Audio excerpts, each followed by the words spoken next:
In this video, I'm going to show you how I decided to make copper loads, removable copper loads for my HO scale Ontario Northland Railway. And I'll go from the one you see here, and then I didn't like it, so I moved to the one that you see here. So let's get started. Initially, I was going to use the same method that I used to make coal loads on my Okanagan Valley Railway.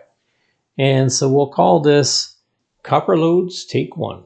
Getting back to that picture, so in that you can see I've got the fluorofoam. It's actually glued on or hot glued on to some sheets of styrene, and then it's been painted a burnt sienna, which kind of has that rusty coppery look to it.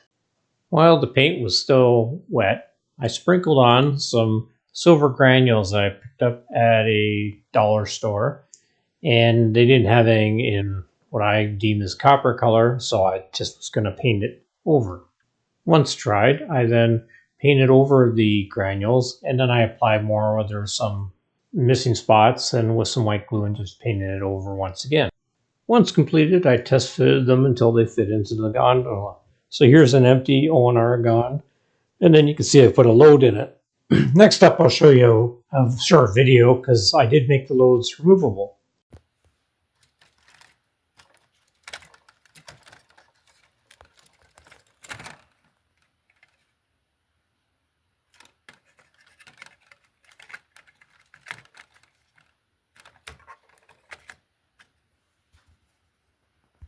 So overall, I got what I wanted.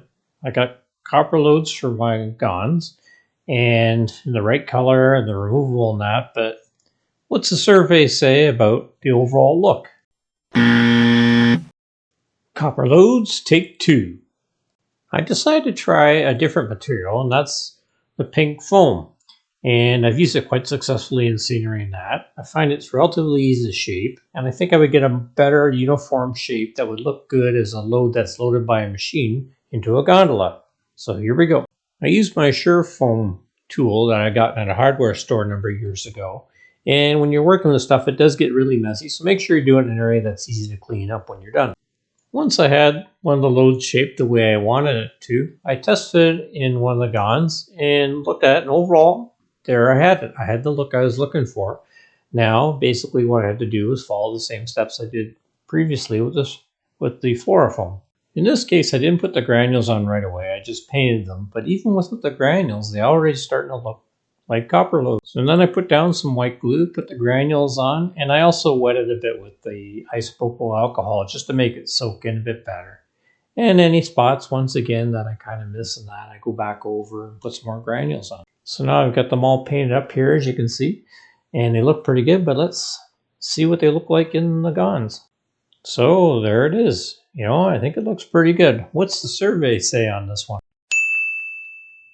So at the end of the day, I got copper loads that the right color, the removable, and they look good.